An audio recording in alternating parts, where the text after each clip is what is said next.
नमस्कार साथियों, सुनी क्लासेस में आपका स्वागत है। साथियों, पिछली कक्षाओं में हम रक्त प्रसंचरण तंत्र के बारे में पढ़े थे, जिसमें हम हृदय के बारे में पढ़ चुके हैं, ब्लड के बारे में पढ़ चुके हैं और ब्लड वाहिनियों के बारे में हम पढ़ चुके हैं। आज का जो हमारा टॉपिक है वो है ब्लड ग्रुप, और ब्लड ग्रुप है और रुधिर का आधार कि ब्लड ग्रुप होता क्या है, ब्लड ग्रुप का प्रयोग कहाँ होता है और रक्त आदान किस प्रकार से किया जाता है, इसके बारे में हम आज डिटेल से व आसान तरीके से समझेंगे। तो सबसे पहले समझते हैं कि ब्लड ग्रुप होता क्या है, इसका प्रयोग कहाँ होता है। यदि आप बीमार हैं या दुर्घटनाग्रस्त हैं या शल्य चिकित्सा में जब आपके शरीर में ब्लड की कमी हो जाती है, तब चिकित्सक आपसे क्या मांगते हैं, ब्लड की मांग करते हैं कि आपके शरीर में ब्लड की कमी है, आप ब्लड लाइए, तब जो है आपकी जान बच सकती है। तो ऐसा नहीं, अगर आपको ब्लड मिल जाता है तो आप दूसरे व्यक्ति में वही ब्लड तुरंत जो है उसको दान मतलब क्या आधान या उसको चढ़ा नहीं सकते हैं। क्यों? क्योंकि जब तक आपका ब्लड ग्रुप मैच नहीं करेगा तब तक आपका ब्लड ग्रुप दूसरे व्यक्ति के शरीर में उसका प्रयोग नहीं किया जा सकता है। यदि आपका ब्लड ग्रुप दूसरा है और जो जिसको आप दे रहे हैं उसका ब्लड ग्रुप दूसरा है और आप ब्लड उसके शरीर में चढ़ा देते हैं तो उसके शरीर में क्या होता है, थक्का जम जाएगा उसके नसों में और उसकी मृत्यु हो जाएगी। तो इसी चीज को ध्यान रखते हुए, क्योंकि ब्लड का आदान जो है हमारे प्राचीन काल से ही हो रहा है, तो 1901 में वैज्ञानिक थे लॉर्ड स्टीनर। कौन थे? 1901 में एक वैज्ञानिक थे लॉर्ड स्टीनर ने, इन्होंने पाया कि इस मनुष्यों के ब्लड में एक विशेष प्रकार का प्रोटीन पाया जाता है, जिसको उन्होंने कहा, क्या कहा, एंटीजन व एंटीबॉडी नाम दिया। क्या कहा? एंटीजन और एंटीबॉडी। उन्होंने कहा कि जो मनुष्यों के शरीर में प्रोटीन, विशेष प्रकार के प्रोटीन पाए जाते हैं, उसी के द्वारा उनका ब्लड क्या होता है, सभी मनुष्यों का ब्लड क्या होता है, भिन्न भिन्न होता है। भिन्न भिन्न होने के नाते जब तक समान प्रोटीन वाले व्यक्तियों का रक्त नहीं होता है तब तक रक्त का आदान नहीं किया जाता है। इसी चीज को उन्होंने क्या किया, अपने प्रयोगों द्वारा समझाया। उन्होंने कहा कि मनुष्यों के शरीर में जो प्रोटीन होता है वो एंटीजन व एंटीबॉडी के रूप में पाया जाता है। अब हम पढ़ते हैं इसके साथ जो कार्ल एंड स्टीनर ने, इन्होंने 3 प्रकार के ब्लड की खोज की थी, ए, बी और ओ। ए, बी और ओ किसने? लैंड स्टीनर ने 1901 में 3 ब्लड ग्रुप की खोज की थी, ए, बी, ओ। अब हम समझते हैं कि मनुष्यों के जो ब्लड होता है उसमें कौन सा प्रोटीन पाया जाता है। तो सबसे पहले समझते हैं एंटीजन क्या है। सभी मनुष्यों के शरीर में एक एंटीजन होता है और एक एंटीबॉडी होता है, जिससे हम एंटीजन को हम प्रतिजन कहते हैं और एंटीबॉडी को हम कहते हैं प्रतिरक्षा। अच्छा, तो पहले समझते हैं एंटीजन क्या होता है। एंटीजन जो है एक प्रकार का एंटीजन एंटीबॉडी प्रोटीन होता है। एंटीजन जो है ये इसका काम क्या होता है, ये शरीर में एंटीबॉडी के निर्माण के लिए उद्दीपित करता है ताकि शरीर में एंटीबॉडी का निर्माण हो। क्योंकि हमने आपको पिछली कक्षा में बताया था कि एंटीबॉडी ही शरीर की प्रतिरक्षा तंत्र को क्या करती है, बढ़ाती है, अर्थात रोगों से लड़ने की क्षमता विकसित करती है। तो एंटीजेंस का काम क्या होता है, एंटीबॉडी को बनने के लिए उद्दीपित करना। फिर ये हो गया। अब हम क्या होता है कि ये पाया कहाँ जाता है, जो एंटीजन होता है आरबीसी, जिसे हम कहते हैं रेड ब्लड कार्पल या लाल रुधिर कणिकाओं के प्लाज्मा वह मेम्ब्रेन में चिपके हुए पाए जाते हैं। कौन? एंटीजन। कहाँ पाए जाते हैं? केवल आरबीसी में पाए जाते हैं। आरबीसी के प्लाज्मा मेम्ब्रेन में पाए जाते हैं। और ये क्या होते हैं, जो एंटीजन होते हैं ये वंशानुगत होते हैं, अर्थात माता पिता से उनके संतानों में क्या होते हैं, ये स्थानांतरित हो जाते हैं। और ये एंटीजन 2 प्रकार के होते हैं, एक को कहते हैं एंटीजन ए और एंटीजन बी। अभी हम आपको एकदम आसान तरीके से समझाएंगे किस प्रकार से किसी व्यक्ति में ब्लड को चढ़ाया जाता है। फिर एक होता है एंटीबॉडी, जिसे हम कहते हैं एग्लूटिनिन्स। क्या कहते हैं हम? एग्लूटिनिन्स भी से कहते हैं, इसको नाम याद करिए, कभी कभी परीक्षाओं में पूछ जाता है कि एग्लूटिनिन्स क्या होता है। तो एग्लूटिनिन्स को ही क्या कहते हैं हम? एंटीबॉडी कहते हैं। ये कहाँ पाया जाता है? ये रुधिर प्लाज्मा और रुधिर सीरम में पाया जाता है। हम आपको प्लाज्मा और सीरम के बारे में बता चुके हैं जब हम ब्लड पढ़ाए थे। यदि आप वीडियो को नहीं देखे हैं तो आप जो है आई बटन पे उसका लिंक दिया गया है, उस पर आप जाकर के उसको देख सकते हैं। तो हम क्या होता है कि एंटीबॉडी ये रुधिर प्लाज्मा में पाया जाता, रुधिर प्लाज्मा वह सीरम में पाया जाता है। ये भी दो प्रकार का होता है, इसे भी एंटीबॉडी ए और एंटीबॉडी बी कहा जाता है। और ये जो होता है शुद्ध प्रोटीन होता है। हमने कहा दोनों प्रोटीन होते हैं, ये एंटीजेंस भी प्रोटीन होते हैं और ये एंटीबॉडी भी प्रोटीन होते हैं, लेकिन ये शुद्ध प्रोटीन होते हैं। अच्छा, फिर ये जो लैंड स्टीनर थे, इन्होंने क्या किया था, इसकी खोज की कि जो मनुष्यों के ब्लड में ये प्रोटीन पाए जाते हैं, इसी के कारण इनका ब्लड ग्रुप मतलब इनका ब्लड क्या होता है, अलग अलग होता है। इस आधार पर जो है कार्ल लैंड स्टीनर ने 3 ब्लड ग्रुप दिया, blood group A, blood group B, blood group O. किसने दिया? 3। हमारे शरीर में, मनुष्यों के शरीर में 4 प्रकार के ब्लड ग्रुप पाए जाते हैं। सबके शरीर में नहीं कह रहा हूं, सब जो है A B A B O. लेकिन ध्यान देने वाली बात है कि जो लैंड स्टीनर थे उन्होंने केवल 3 ए बी ओ, जिसे कहा जाता है एबीओ सिस्टम की खोज जो किसने की थी, कार्ल लैंड स्टीनर ने की थी। इसको शॉर्ट फॉर्म एबीओ कहा जाता है। लेकिन रुधिर वर्ग ए, रुधिर वर्ग बी व रुधिर वर्ग ओ, तीनों की खोज किसने की थी? कार्ल लैंड स्टीनर ने की थी। अब आता सवाल उठता है कि एबी की खोज किसने की थी? हाँ, इसको समझ लीजिए। एबी की खोज जो है डी कैस्टिलो, किसने? डी कैस्टिलो व स्टरली ने 1902 ईस्वी में की थी। किसकी की थी? अब समझते हैं कि ब्लड आधान क्या होता है। तो किसी भी व्यक्ति में ब्लड चढ़ाने से पहले उसके पीड़ित व्यक्ति या वह जो व्यक्ति ब्लड दे रहा है, दोनों के ग्रुप को पहले देखा जाता है कि दोनों के ग्रुप समान है कि नहीं।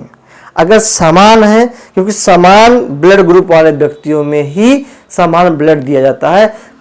यदि जिस व्यक्ति में ब्लड ग्रुप दूसरा है और देने वाला दूसरा ब्लड ग्रुप का है, अगर उसके ब्लड में, उसके शरीर में ब्लड को चढ़ा दिया जाता है तो ब्लड क्या होता है, उसके शरीर में थक्का जम जाता है और व्यक्ति क्या होती है, मृत हो जाती है। इसी को दूर करने के क्या लैंड स्टीनर ने क्या किया था, रुधिर आधान से संबंधित एक चार्ट बनाया था। देखिए यहाँ चार्ट बना हुआ कि 3 क्या हुआ, देखिए ब्लड ग्रुप एक हमने यहाँ लिखा दाता प्राप्त करता। तो ब्लड ग्रुप यहाँ पे ए में होता है एंटीजन ए, क्या पाया जाता है, एंटीजन ए पाया जाता है। और बी में एंटीजन बी पाया जाता है। इसमें ए बी में एंटीजन ए व बी दोनों पाया जाता है।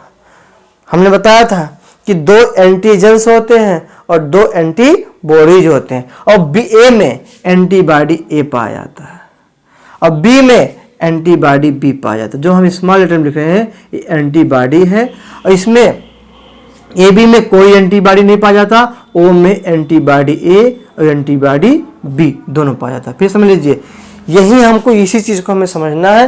ये आप समझ लेंगे तो आप ब्लड आधान या ब्लड डोनेशन को आप समझ जाएंगे। हमने क्या बताया कि जो यही हमने बताया कि सभी के ब्लड में क्या एंटीजेंस व एंटीबॉडी होते हैं। जिसका ब्लड ग्रुप ए होता है उसमें एंटीजन ए व एंटीबॉडी ए पाया जाता है। जिसका ब्लड ग्रुप बी होता है उसमें एंटीबॉडी बी और एंटीजेंस बी पाया जाता है। ए बी जिसका ब्लड ग्रुप होता है उसमें एंटीजेंस ए बी पाया जाता है, जबकि इनके ब्लड में कोई भी एंटीबॉडी नहीं पाया जाता है। जिसका ब्लड ग्रुप ओ है उसमें कोई एंटीजन नहीं पाया जाता है, जबकि उनमें क्या है, एंटीबॉडी ए बी दोनों पाया जाता है। अब देखिए, अब हम समझते हैं कि जिसका ब्लड ग्रुप ए है वो ए को दे सकता है ब्लड। किसको दे सकता है? ए को दे सकता है, क्योंकि इसका एंटीजन ए है, एंटीबॉडी ए है। इसको नहीं दे सकता, क्योंकि अगर बी को देगा तो उसके शरीर में क्या होगा, थक्का जम सकता है। ए बी को दे सकता है क्योंकि ए बी में कोई एंटीबॉडी नहीं पाया जाता, कोई भी एंटीबॉडी। अर्थात कहने का मतलब ये समझ लीजिए आप, यदि किसी के शरीर में एंटीजन ए है तो उसके ब्लड में भी एंटीबॉडी ए ही होता है। तो वो ए वाला व्यक्ति, जिस व्यक्ति का ब्लड ग्रुप ए है, वो एक बी मतलब ए वाले को ही दे सकता है और तथा ए बी को दे सकता है।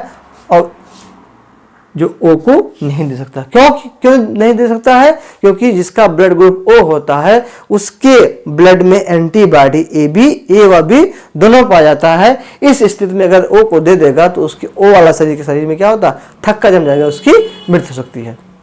अच्छा, जिसका ब्लड ग्रुप बी होता है, बी वाले ब्लड ग्रुप में उसके शरीर में एंटीजन बी होता है और इसको ये नहीं दे सकता है, और इसके शरीर में एंटीबॉडी बी होता है, इसलिए वो बी को दे सकता है। और ए बी में कोई भी एंटीबॉडी नहीं होता है, इसलिए वो ए बी को भी दे सकता है, लेकिन ओ को नहीं दे सकता है। अब ए बी आता है, ए बी के में एंटीजन ए होता है, इसलिए ना ये ए को दे सकता है ना ये बी को दे सकता है, केवल ए बी को देगा, ओ को भी नहीं दे सकता है। इसको समझ लीजिए, क्योंकि हमने क्या बताया कि जिसका ब्लड ग्रुप ए बी है उसके शरीर में एंटीजन ए बी दोनों होता है, इसलिए वो ना तो ए को दे सकता है और ना तो बी को दे सकता है। इसमें कोई भी एंटीबॉडी नहीं होता है ए बी वाले में, इसलिए वो ए बी को दे सकता है। ओ जिसका ब्लड ग्रुप ओ होता है उसमें दोनों एंटीबॉडी पाए जाते हैं, इसलिए उसको भी नहीं दे सकता है। अब आते हैं हम ओ पे। ओ जो ब्लड ग्रुप होता है इसमें कोई भी एंटीजन नहीं पाया जाता है, इसलिए ए को भी दे सकता है, बी को भी दे सकता है, ए बी को भी दे सकता है और ओ को भी दे सकता है। इस तरह आप देख रहे हैं कि जो ए बी है ये क्या है? इसे कहा जाता है सर्वग्राही।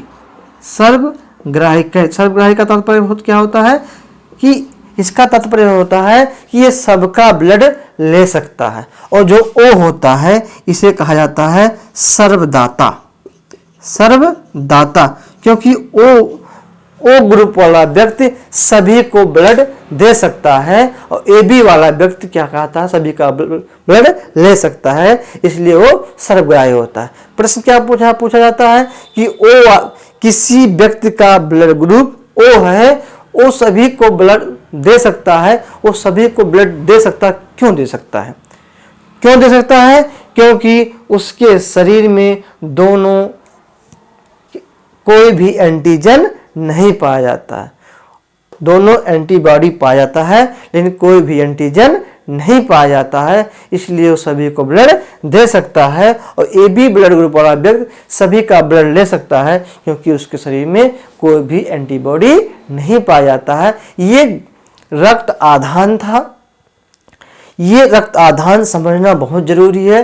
परीक्षा की दृष्टि के साथ साथ हमको अपने बारे में भी जानने के लिए ब्लड डोनेशन जो है के टॉपिक को पढ़ना बहुत ही इम्पोर्टेंट है। इसीलिए मैं ये टॉपिक अलग क्लास में लेके आया था। मेरा आशा नहीं, पूर्ण विश्वास है आप इसको समझ गए हो। इसमें क्वेश्चन क्या है? इसमें सबसे बड़े दो क्वेश्चन बनता है कि जो है एबीओ सिस्टम की खोज किसने की थी, या ब्लड ग्रुप एबीओ की खोज किसने की थी? उसका उत्तर हो जाएगा कार्ल एंड स्टीनर ने। अगला क्वेश्चन बनता है कि ब्लड ग्रुप एबी की खोज किसने की थी? इसकी खोज की थी डी कैस्टिलो एंड स्टर्ली ने 1920 ईस्वी में। अगला क्वेश्चन बनता है कि सर्वदाता, यदि किसी व्यक्ति का ब्लड ग्रुप ओ है तो किसको किसको ब्लड दे सकता है?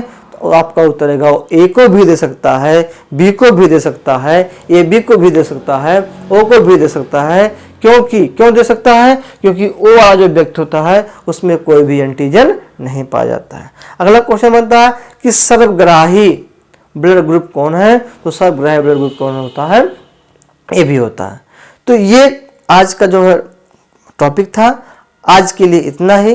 तब तक आप स्वस्थ रहिए, मस्त रहिए, हंसते रहिए, हंसाते रहिए। बहुत बहुत धन्यवाद।